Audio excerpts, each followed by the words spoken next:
Comenzamos de una vez con el tema. Entonces hoy vamos a hablar acerca de meningiomas petroclivales, un abordaje general. Esta charla pues el tutor fue el doctor Ignacio González, el jefe del servicio de neurocirugía. Vamos a tratar todos los aspectos. Entonces acá les traigo un pequeño cronograma. Básicamente lo que trataremos de abarcar en la charla desde la definición pues como clásica de esta lesión, qué conceptos tenemos generales, algunos datos epidemiológicos, conceptos anatómicos que son muy importantes, abordajes, pros y contras de esos abordajes que nos recomiendan, un poco de radiocirugía y endoscopio que hasta el momento tenemos, y unas pequeñas conclusiones. Entonces, digamos, para hablar de esta condición, se define como meningioma petroclival de forma clásica los tumores que se originan en los 2 tercios superior del clivus, a nivel de la unión o de la fisura petroclival y que estén mediales al conducto auditivo interno y posteriores al trigémino. Estos 2 parámetros finales, digamos que se va a modificar en los conceptos nuevos por las extensiones del tumor y los fenómenos invasivos, entonces no siempre cumple con este criterio. Bueno, lo importante de estas lesiones es que son un reto quirúrgico y ese reto se debe a que las estructuras que debemos cuidar en los abordajes son muy delicadas y los otros que son abordajes muy profundos, por lo cual hay alto riesgo de lesiones neurovasculares, sea por proximidad, porque tengamos que tratar de evadirlas y desplazarlas, entonces es un abordaje difícil. Y a pesar de todo esto, pues los avances microquirúrgicos, todavía los resultados siguen siendo variables, inclusive a manos de un cirujano experto. Eso es muy importante tenerlo en cuenta. Bueno, digamos que es muy importante saber que con frecuencia se van a lesionar los pares craneales o van a ser alteraciones transitorias. ¿De qué rango puede ser esto? Del 20 al 76%. Eso se debe a que hay gran cantidad de subtipos de meningiomas petroclivales, por lo cual eso hace que la respuesta a la resección quirúrgica sea variable. ¿Listo? Entonces la resección total puede ir de resecciones pobres como un 20% hasta un 85% de los casos. Entonces ya vamos a entender en qué consiste resección total.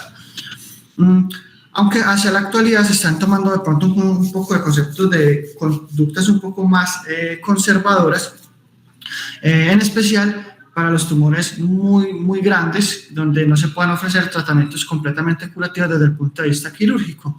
¿Qué pasa? Lo que ha cobrado más fuerza es la radiocirugía.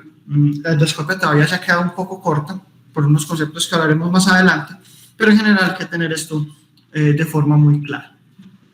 La radiocirugía estereotáxica la vamos a dejar para idealmente tumores grandes o residuos posoperatorios donde no se pueda curar completamente el tumor.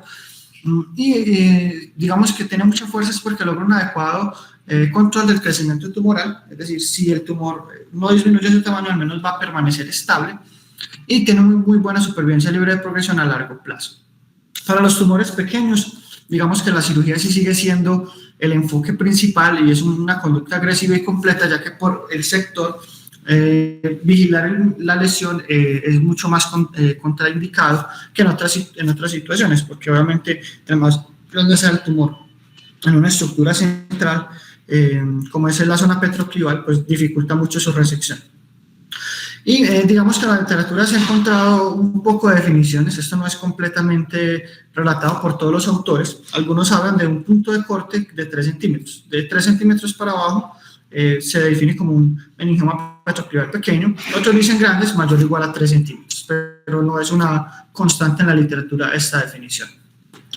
Las resecciones acá totales es cuando se supera el 90% de la resección tumoral. Esta definición se toma es porque es difícil una resección completa y porque los abordajes no siempre logran una resección completa del tumor.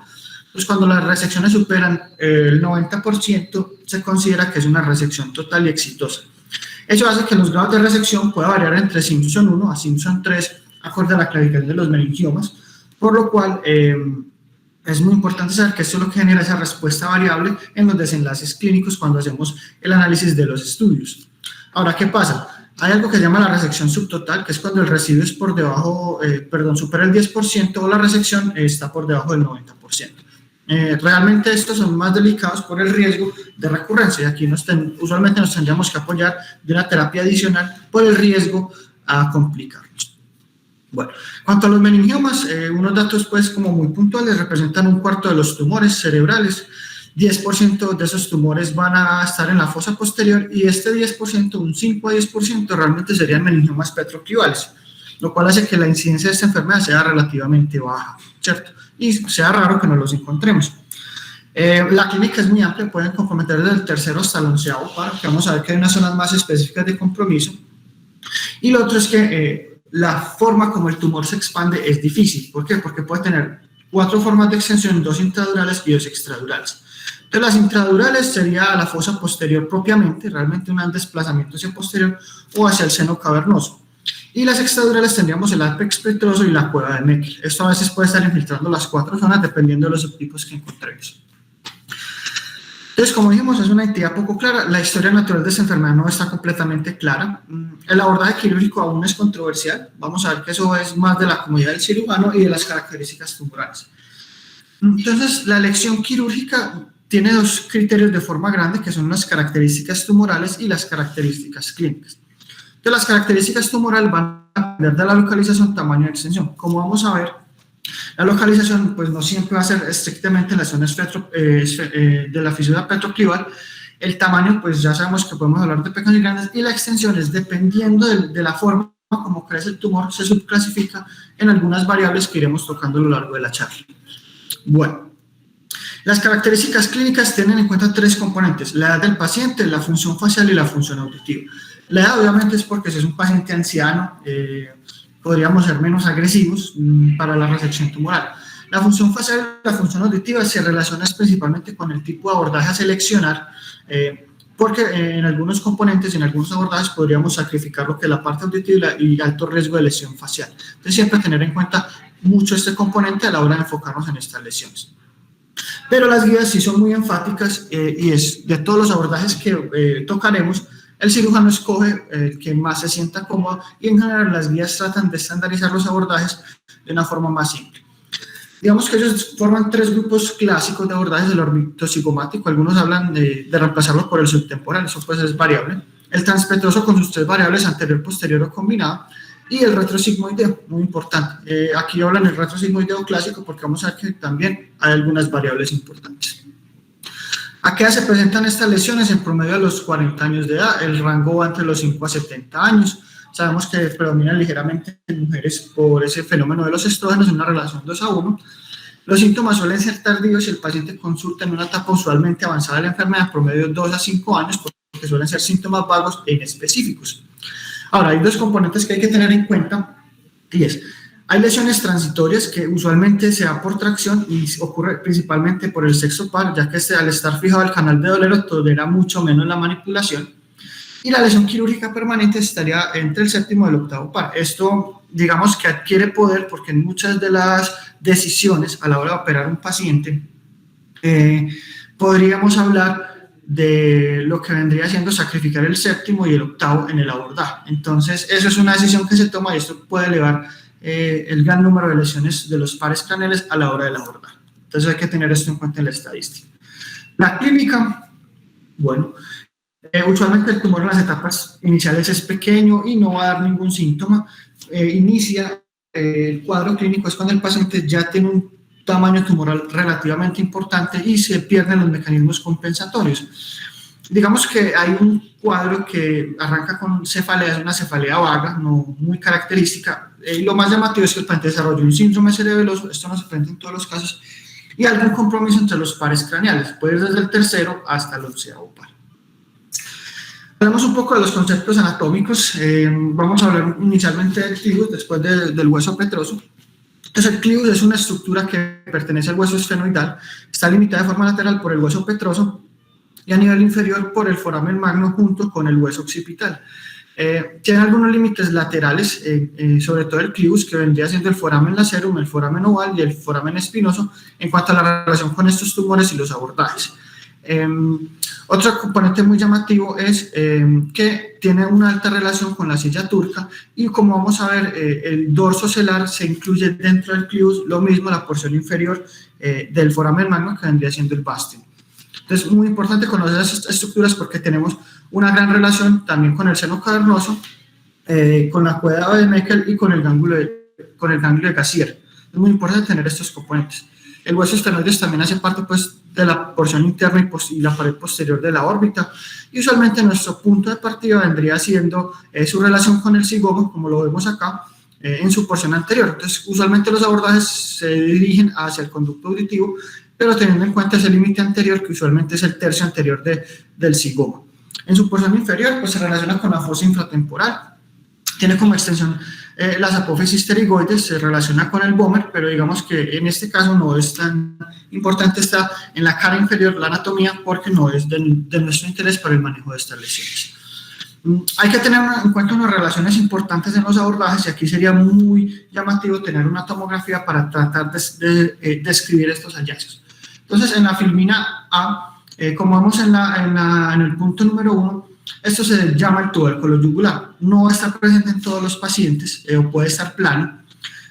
Lo importante es que si vamos a hacer un abordaje es importante conocer que esté esta lesión. ¿Por qué? Porque nos obliga a generar un fresado y hay alto riesgo de lesiones vasculares. Entonces miremos que, por ejemplo, acá no sería tan prominente, pero hay que tenerlo en cuenta.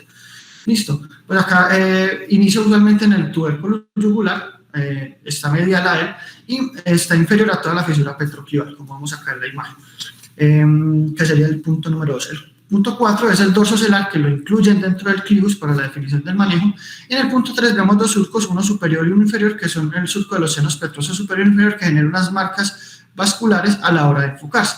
Y estas son relaciones, sobre todo, como vemos acá, del foramen lacerum, del redondo mayor, del espinoso, del oval y del canal auditivo con la fisura orbitaria superior. Entonces miremos todas esas relaciones anatómicas que vamos a encontrar acá.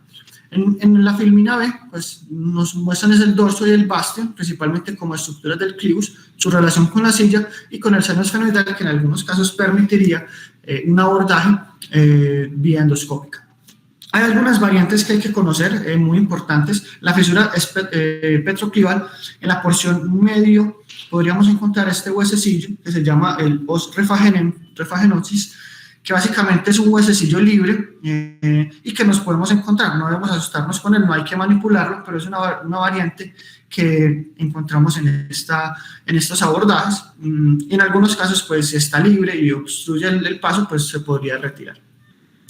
Y esto es una variante donde en el foramen yugular se encuentran tubérculos o trabéculas óseas y pueden separar todas las estructuras de ese foramen yugular. Entonces, lo que va a hacer es separar esa pars nervosa, esa pars vascularis, y forma este nuevo foramen que lo llaman el anomalus grubrum, y ese anomalus puede llevar a estructuras nerviosas o vasculares del complejo 9, 10 y 11 y de las estructuras adyacentes. ¿Qué pasa? Entonces muchas veces nos confiamos en el abordaje y al pasar el foramen yugular o lo que consideramos el foramen yugular nos encontramos con esta malformación de grubrum y esa malformación nos lleva a hacer una lesión y no caemos en cuenta. Entonces hay que tener una disección muy clara hasta realmente tener expuesto el clivus en este abordaje.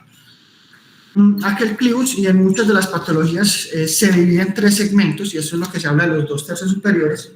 Entonces tendríamos el clivus superior que iniciaría esas apófisis clinoides posteriores o el dorso celar y llegaría hasta el punto de unión del foramen lacerum con la fisura petroclival. Ese es lo que se denomina clivus superior.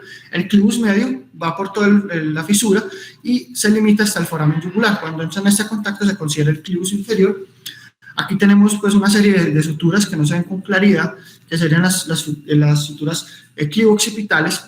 Digamos que estas marcas es como para tratar de limitar el clivus superior, pero no son marcas completamente visibles o en muchos casos no se ven de forma clara. Entonces, en general, pues nuestro grupo de trabajo sería en estos 2 componentes, pero las lesiones también pueden extenderse hasta el clivus inferior. Relaciones anatómicas extremadamente importantes porque esas 3 zonas tienen las 3 relaciones con el tronco encefálico y las 3 divisiones. Entonces la zona número 1 tendría relación con lo que vendría siendo la porción superior de la basilar, cerebrales posteriores en su primer segmento y la cerebelosa superior. Aquí tenemos el complejo 3-4 de los pares craneales que vienen y además de eso también podríamos tener una relación posterior con el pedúnculo cerebral superior, ¿cierto? La zona 2 usualmente es la porción media de la arteria basilar, de aquí salen las AICAS, tiene relación complejo 5, 6, 7, 8, muy importante todas esas relaciones. Y pues los podríamos relacionar en la parte lateral con el flóculo, también veríamos parte de la tela coroidea ahí, y nos relacionamos en la parte más posterior con el pedúnculo cerebeloso medio. En la zona 3, que es la más inferior, tenemos en la porción inferior de la basilar ambas vertebrales, las dos picas, ¿cierto? Muy importante ese componente. Y relación complejo 9, 10 y 11. Algunos incluyen el 12avo, pero en general complejo 9, 10, 11 con sus relaciones, ¿cierto? Y aquí pues también incluiremos el pedúnculo cerebeloso inferior. Entonces, una visión un poco más sencilla, esto es también una forma como se clasifican estas escalas de cordomas, pero se aplica perfectamente a la definición. Entonces, miremos la relación con el tercero, con el cuarto, y el clivus superior, el clivus medio, su relación con el quinto, sexto, séptimo, octavo, y con sus relaciones vasculares, como hemos dicho, y el clivus inferior con el complejo 9, 10, 11, y algunos incluyen el 12, que estaría muy inferior, pero se tiene en cuenta, con todo eso es importante. Entonces, miramos que el corredor quirúrgico siempre será complejo a la hora de enfocarnos en estas lesiones y obliga a tener una serie de abordajes complejos. Lo otro es el hueso petroso del temporal. El hueso petroso tiene algunas subdivisiones en estos casos y es extremadamente importante para saber hacia dónde vamos a llegar. Entonces tenemos este primer segmento, corresponde al ápex petroso, que está lateral a la fisura del clivus y en relación con el foramen lacero. Este punto es extremadamente importante porque acá relacionamos el abordaje con las vías transcocleares, ¿cierto? Tenemos después estos dos componentes que vienen siendo la pars o el plano arcuato y la eminencia arcuata. Estos dos componentes son muy llamativos porque acá estamos relacionados con los abordajes translaberínticos y con los canales semicirculares principalmente. Y la última ruta es el tegmen tympani. El tegmen tympani se relaciona con el oído interno y básicamente aquí entramos a la zona retrolaberíntica, que este sería el abordaje más seguro para conservar facial y audición, y obviamente el ápex sería la estructura que más violentaría sobre todo en la parte auditiva y tiene alto riesgo de lesión del facial. Los componentes que hay que tener en cuenta son las variantes y el recorrido en especial del séptimo par, que como vamos a ver un fresado intenso de esa zona mastoidea en los abordajes, dependiendo precisamente de la lesión, tenemos que cuidar en su recorrido todas las estructuras, porque digamos que el octavo par tiene un recorrido corto y sale a estructuras muy cercanas, por lo cual si cuidamos idealmente el facial, también cuidaremos la parte coclear. Digamos que acá hay tres componentes, un componente horizontal o el primer segmento, que también se llama el segmento timpánico, el segmento timpánico, sí, el segundo que va hacia el primer codo, y es el primer codo, usualmente aquí es donde se forma el ganglio de Gassier para dar el origen al nervio petroso superior, que se encuentra en la literatura como el GSPM. La segunda porción, la porción horizontal. Esta porción tiene relación en especial con los canales semicirculares y con la cóclea, y usualmente estos dos primeros segmentos tienen alta relación con el segmento vestibular, que estaría por acá, y aquí el segmento coclear. Digamos que en ese segmento no hay ramas y se forma el segundo codo, y el segundo codo ya empieza la porción vertical o mastoidea, que este sí va a varias estructuras, que tiene el nervio estapedio, el nervio de la cuerda del tímpano, y ya cuando sale por el foramen estilomastoideo da las 6 ramas del facial, que viene siendo la temporal, cigomática, la bucal, la mandibular, la cervical y la auricular posterior. Entonces, saber que hay un componente. ¿Qué más tenemos que recorrer? Todos los núcleos pues, del facial, que es un nervio bastante complejo, el núcleo parasimpático y salival superior, ¿cierto? Como lo muestra la imagen, el núcleo sensitivo solitario, el núcleo motor principal, ¿cierto? Y todas estas relaciones se fusionan para el nervio facial. Importante de esto, el resumen que nos muestra esta imagen. Tenemos la vía motora, miramos que la estructura motora da sobre todo ramas distales para la cuerda del tímpano y las ramas motoras cuando sale de la porción mastoidea.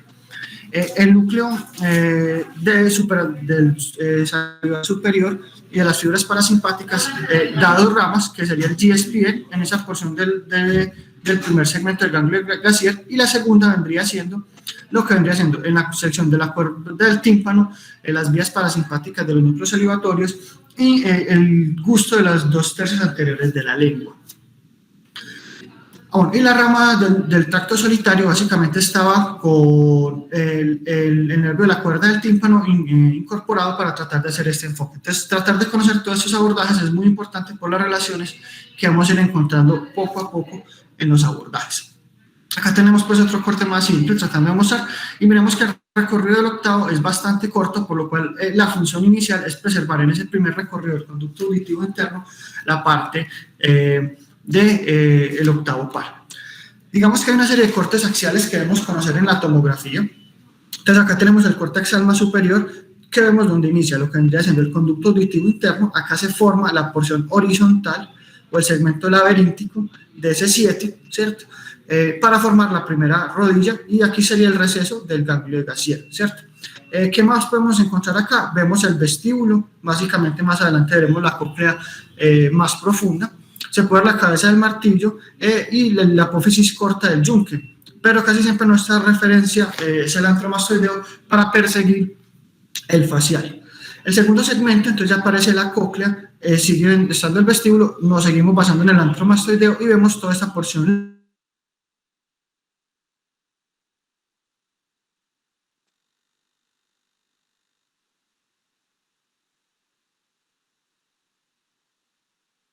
Y acá ya se empezaría a ver la rodilla, perdón, el codo, el segundo codo del facial. ¿Qué es lo que pasa? Que aquí ya se empieza a distorsionar un poco la anatomía, por eso tenemos que saber que el facial siempre va pegado al antromastoideo después de este segmento.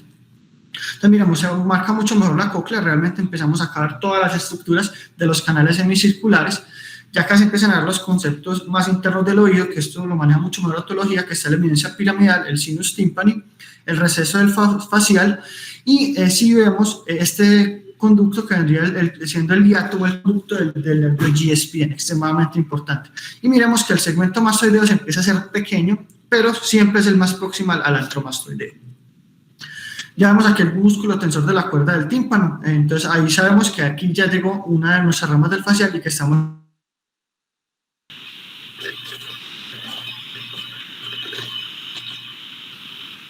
¿En cuál íbamos, profe? Qué pena. Bueno, entonces estamos haciendo ese segmento del recorrido del facial en los cortes axiales de lo que viene siendo el nervio facial. Entonces, muy importante, entonces siempre seguir el antromastoideo, porque miremos esta relación pequeña con lo que sería el antromastoideo. ¿Qué va a pasar acá? Y hay algunos puntos importantes a la hora de enfocarse en esto, porque ya empezamos a ver lo que es el canal auditivo externo, el músculo tensor del velo del tímpano, el músculo tensor del tímpano, y la parte basal de la cóclea junto con el acueducto coclear. Esto es muy importante porque ya estamos llegando a la parte final, y realmente cuando llegamos a la parte basal, entonces nos aparece la punta de la mastoides, el foramen estilomastoideo, ¿cierto? El canal hipogloso, con su relación con el inicio vertical de la carótida, con el foramen nasero, y vendríamos acá viendo el foramen oval y el foramen espinoso junto con el cóndilo mandibular. En un corte coronal, también miramos el antromastoideo, que fue nuestra referencia. Acá vemos los canales semicirculares que hicimos un recorrido alrededor de ellos, como se ve el foramen yugular, aquí el foramen estilomastoideo y la punta de la mastoides. Esto es muy importante. Entonces, después de haber entendido todo esto, el resumen es para poder tratar de enfocar tres zonas, que es la zona del ápex petroso, que vendría siendo el abordaje transcoclear, es donde sacrificamos más el 7 del octavo, la zona horizontal, ¿cierto? Que aquí vendría siendo la zona laberíntica, la zona timpánica, esta zona horizontal para los abordajes translaberínticos, y la última, que sería el tegmen tímpani, que sería la zona retrolaberíntica, donde estaríamos preservando idealmente el facial y la audición, importante en ese concepto. Ya tenemos pues todos los abordajes que podríamos utilizar, pero trataremos de resumirlo de una forma muy simple. Entonces, ¿cómo es la clasificación? Digamos que en general esta es una clasificación más clásica, pero hay otras un poco más modernas. Entonces, la grado 1 vendría siendo la extensión al conducto auditivo ipsilateral, y el grado 2 sería la extensión, aparte del conducto auditivo, hacia el vértice petroso ipsilateral. El 3 simplemente es la extensión hacia el lado contralateral en el vértice petroso. El grado 4 que coja ambos conductos auditivos, y el grado 5 puede ser un grado 3 o un grado 4, pero que llegue hacia la zona 3 del clivus. Ahora, ¿qué tabla nos recomiendan o qué abordajes? Esta tabla es un poco más sencilla. Entre los grado 1 y grado 2, un retrosigmoideo clásico, un grado 3, grado 4, una petrosectomía anterior, y un grado 5 siempre ellos hablan de un abordaje combinado que puede ser subtemporal con retrolaberíntico. Ahora, Dentro de los componentes más modernos, se trata de hablar de estos grupos de meningiomas y un poco de su abordaje. Entonces, tratemos de desarrollarlo porque estos grupos pues vienen de esta forma. Entonces, empecemos. El primer grupo vendría siendo el tipo clival.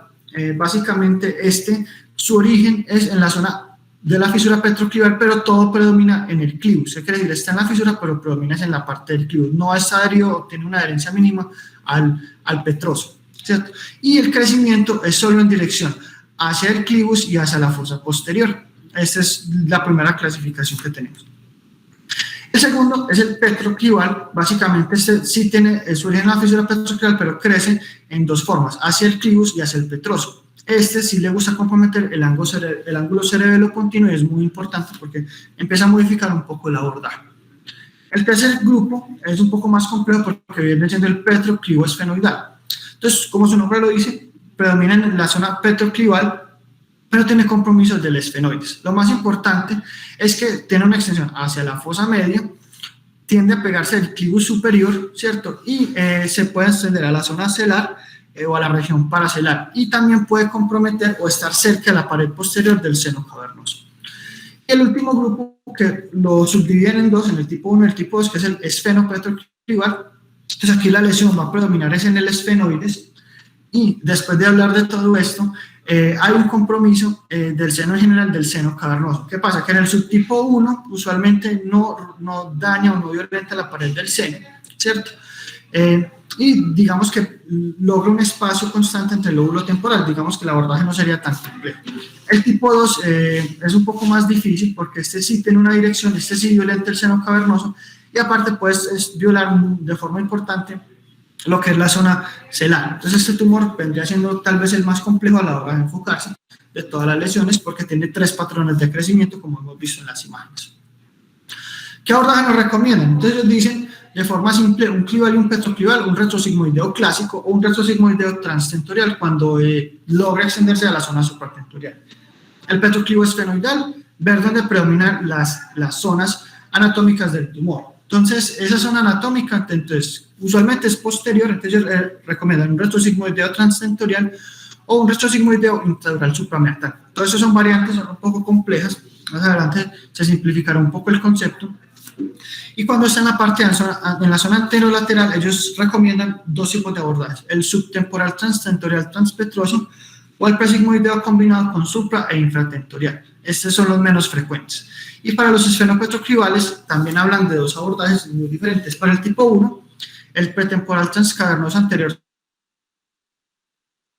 transpetroso, eso es un abordaje realmente combinado, y el esfenopetroclival tipo 2, que es el terional extendido transtentorial. Ahora, vamos a tratar de simplificar esto. Entonces, para el retrosigmoideo clásico transtentorial, hay 3 situaciones que lo pensamos, que es un tumor que esté en la fosa posterior, que compromete en general todo el clivus, que puede ser desde tanto el dorso celular hasta el foramen magnum, listo, y que si hay compromiso del borde temporal y esta extensión se va hacia la zona supratentorial que permite llegar a esta zona. ¿Qué quiere decir? Que si yo veo que el origen del tumor está en la zona del tentorio y que eso permitió la extensión, ya ahí puedo hacerlo, porque si el tumor está en la zona supratentorial es mucho más difícil su resección si no tiene un origen inferior. Ahora, en cuanto a las zonas petroclivo-esfenoidales, se hablan de 3 escenarios para poderse abarcar. Entonces, cuando el clivus la lesión está en el clivus medio superior y predomina en fosa posterior, ellos dicen, hágale un retrosigmoideo transtentorial, no lo piensen. Entonces, vamos viendo que usualmente las lesiones que predominan en el clivus siempre prefiramos las retrosigmoideos. Ahora, la lesión que es el conducto auditivo interno, ellos dicen que se le puede hacer un posterior suprameatal. Esto es pues una recomendación de la transpetroso combinado con otro abordaje, ¿cierto? Esto es porque permite un corredor, digamos, un poco más cómodo para llegar a la lesión tumoral, ¿cierto? Y lo importante es que el tumor no tenga compromiso del seno cavernoso porque esto va a permitir un retrosigmoideo intradural suprameatal. Extremadamente importante ese concepto. Ahora, para lesiones petroclivo-esfenoidales, ellos dicen 4 situaciones que usted debe pensar una abordaje subtemporal, transcavernoso, transpetroso. Entonces, ellos cuando recomiendan esto, que el origen del tumor venga de la dura madre y que tenga una extensión en el vértice petroso y en la zona media, con o sin extensión a la zona supratentorial. Que la lesión esté medial al séptimo par y no esté inferior al conducto auditivo interno. Eso es muy llamativo porque este abordaje no permite llegar hasta allá. Que la lesión esté adherida o esté invadiendo el seno cavernoso y que también haya invadido la cueva de Meckel con o sin disfunción del trigémino. Ahora tenemos el abordaje combinado, suprainfratentorial, que básicamente ellos hablan de tres situaciones. Lesiones que sean extremadamente grandes, ¿cierto? Entonces, que eso hace que el tumor tenga un crecimiento descontrolado, por lo cual la extensión sea compleja.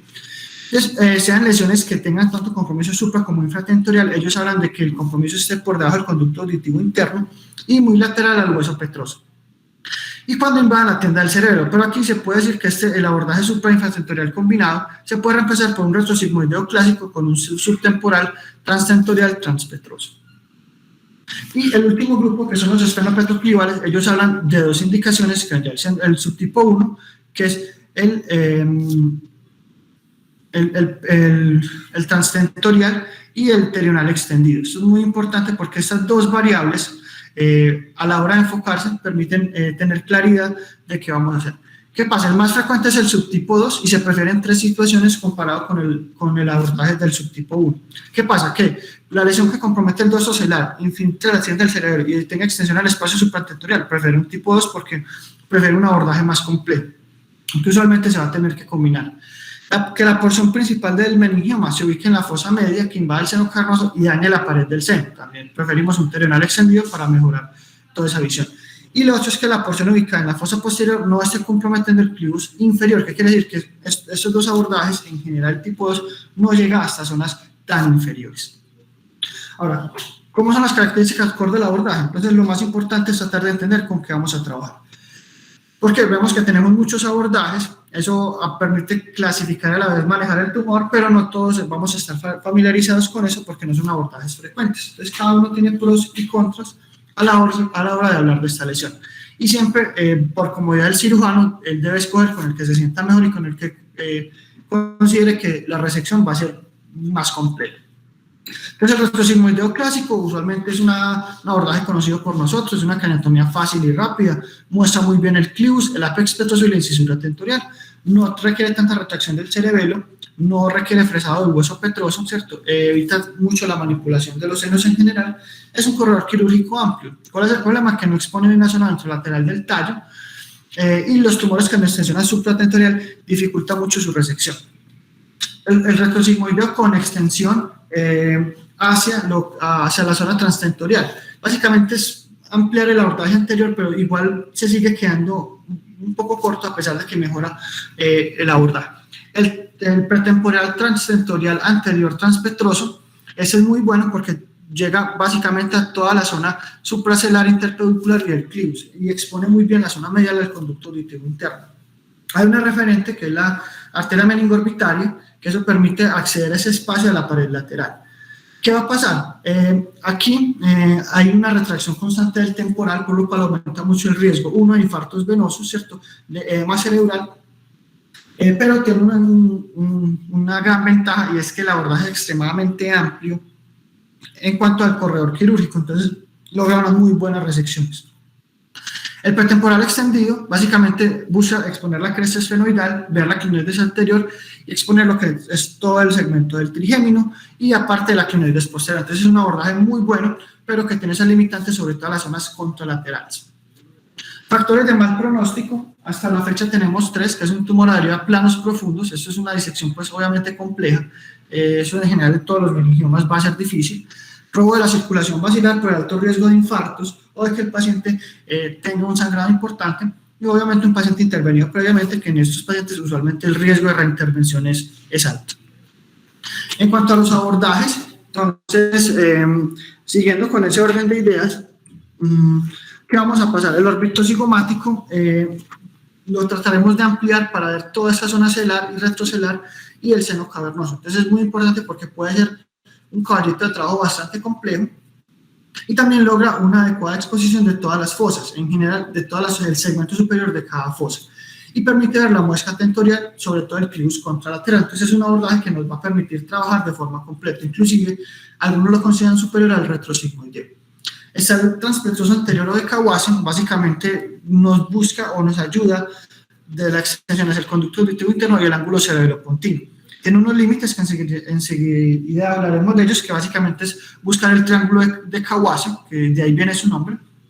Pero tenemos unos límites que vienen siendo el lateral, que es el nervio petroso superficial, la cresta petrosa, el nervio mandibular y el conducto auditivo interno con sus paredes, ¿cierto? Eso permite ver muy bien el tibus y el poro trigeminal, pero es el que tiene mayor riesgo de lesión del nervio petroso mayor o una lesión venosa. Entonces, este es el triángulo de Kawase. Básicamente tenemos en la zona anterior el límite con la rama B3, ¿cierto? El límite lateral que vendría siendo el GSPN, ¿cierto? En todo su recorrido, este límite no es directamente por el nervio, sino es porque nos permite una marca del conducto auditivo interno. Y la parte posterior estaría el ganglio de Gracier, que nos limitaría todo este componente. Acá tendríamos puesto el recorrido del trigémino. Entonces, este vendría siendo el triángulo de Kawase. Básicamente es un abordaje que permite ese apoyo en el conducto auditivo interno, pero como es un abordaje tan específico, usualmente no se va a usar de forma única, o es extremadamente raro que se use de forma única.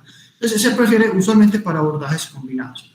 El transpetroso posterior, permite un abordaje quirúrgico más amplio, es un corredor, tiene varias formas de subdividirse porque tiene tres variantes, como hemos dicho, que es la rastrolaberíntica, que es la zona del tegmen tympani, y la translaberíntica, que vendría siendo de la eminencia y el plano marcuato, y la transcoclear, que vendría siendo en el apex petroso, ¿cierto?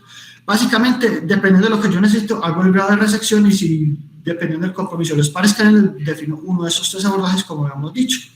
Listo. Conforme se amplía el abordaje y yo vaya más hacia la zona transcoclear, aumento más el riesgo de lesión del séptimo y el octavo par. ¿Qué es lo más importante? Que el retrolaberíntico sigue siendo muy bueno, muy buena exposición, y aparte evita el riesgo de lesiones de esas estructuras. Ahora, ¿qué pasa? Si el séptimo y el octavo par están conservados, prefiere ese abordaje retrolaberíntico. En cambio, el translaberíntico permite un abordaje mucho más amplio porque puedo sacrificar más estructuras, pero el paciente tiene riesgo de perder, o mejor dicho, pierde la audición y tiene riesgo de lesión del facial. Listo.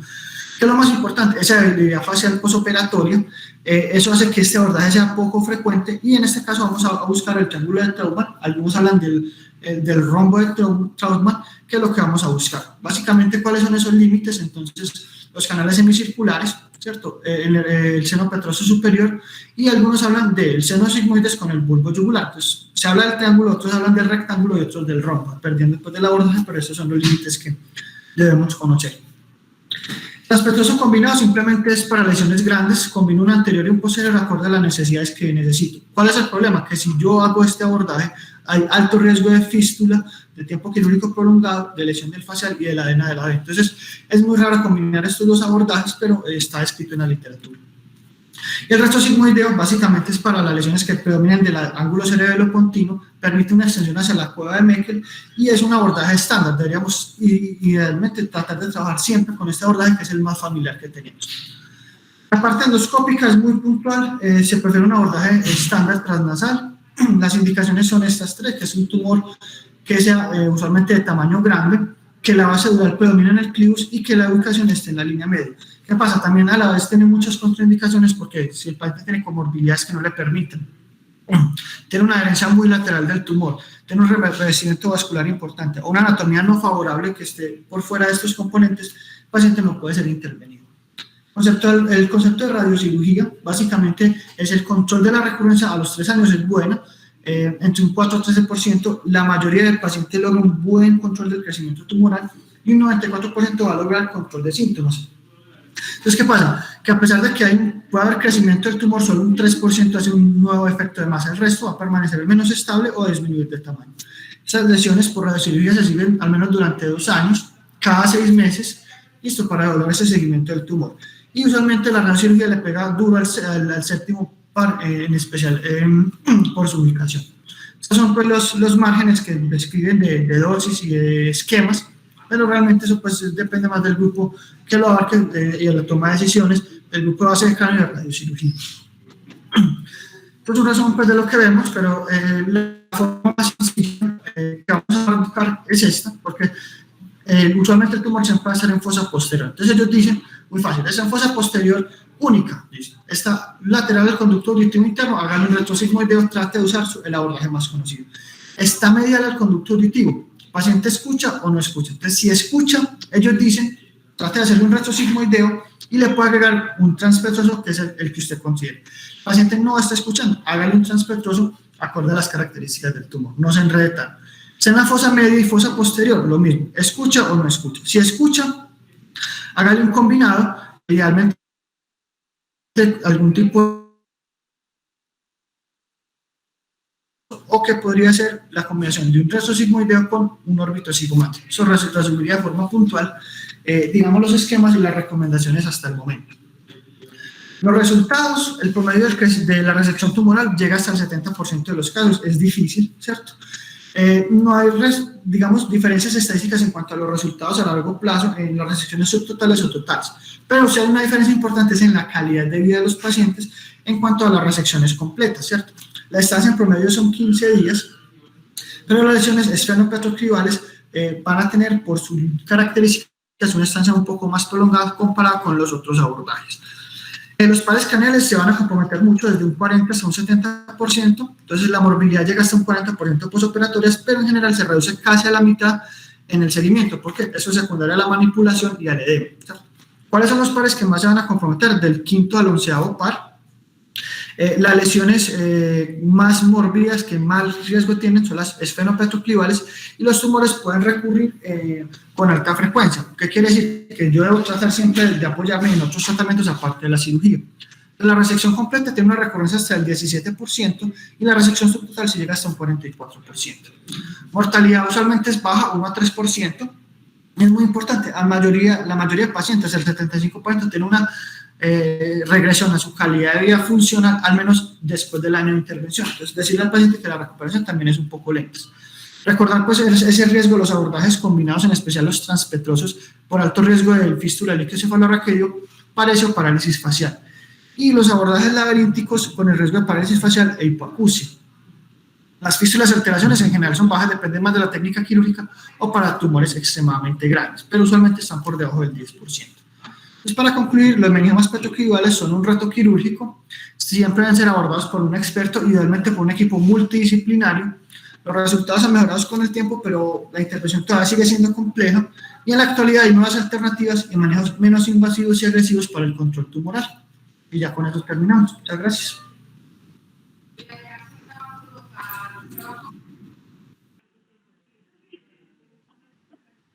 Bueno, pues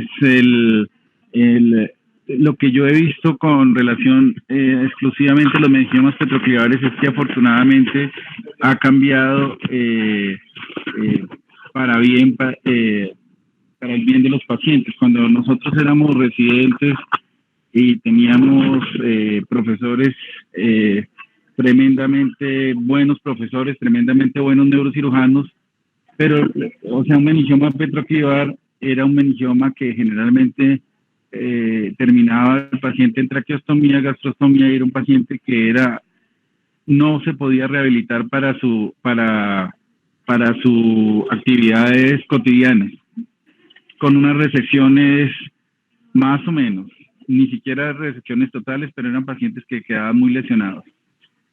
Yo lo que he visto en el país y hemos mejorado muchísimo en cuanto a estamos haciendo este tipo de cirugías nos ayudamos de aspiradores ultrasónicos, nos ayudamos de neuronavegadores, nos ayudamos del monitoreo y realmente eso ha ayudado en cuanto a que somos más cuidadosos.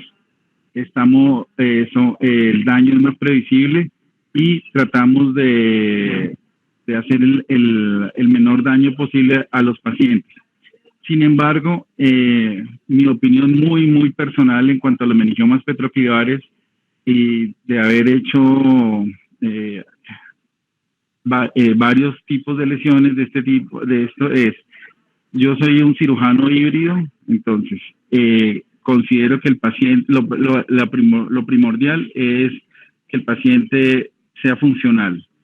En segundo plano, en tercer plano, es el TAG o la resonancia posoperatoria. Entonces, yo los meningiomas petroclivares siempre me pregunto, ¿le puedo dar tratamiento por radioterapia o por radiocirugía en primera instancia? Ese es el primer cuestionamiento que le hago al paciente. Un meningioma petroclivar de 2 centímetros, no dudo en ofrecerle como primera opción radiocirugía, ¿sí? Porque el control tumoral a 10 años es por encima del 90-95%. Yo no he visto meningiomas petroclivares atípicos, generalmente son meningiomas petroclivares grado 1, máximo grado 2. Segundo, porque esa consideración, porque todos los meningiomas petroclivares que yo he operado, o sea, son meningiomas difíciles de operar, no es el meningioma blando, aspirable, no, es un meningioma que hay que guerrear, que hay que luchar. Y como decía el doctor Simón, muchas veces uno no daña el nervio, no lo corta ni nada, pero el contacto con el aspirador hace que el paciente salga con un facial. Entonces, si el paciente es abordable por radiocirugía, por radioterapia, le ofrezco eso. Si hay un meningioma petroclivar que cursa con neuralgia del trigémino como manifestación de meningioma petroclivar, a ese paciente lo que yo digo es tratamiento quirúrgico, le hago cirugía por el retrosigmoideo, descomprimo el paciente, hago la resección lo que más puedo desde esa visión y le coloco un teflón, así que muy descomprimido, pues le coloco un teflón rodeando el trigémino y nos ha ido bien porque su motivo de consulta del paciente fue una neuralgia del trigémino por el meningioma petroclivar y se lo estamos solucionando. Y al residuo lo mando a radiocirugía o a radioterapia fraccionada dependiendo del tamaño. Entonces, a diferencia de lo que yo vi hace unos 20 años, lo que estamos haciendo es que estamos teniendo mortalidad del 0% y una morbilidad baja con pacientes que pueden retornar a sus actividades. Bien, no sacamos todo el tumor, no hacemos esas resecciones totales, pero dejamos pacientes con posibilidad de radiocirugía y sobre todo pacientes funcionales. He visto muchos pacientes que han vuelto a trabajar con esa cirugía híbrida. Ese es mi concepto. Lo que yo vi por fuera del país es que las resecciones totales en Estados Unidos y todos los pacientes quedan igual de lesionados como nos quedaban a nosotros hace unos años. Muchas gracias.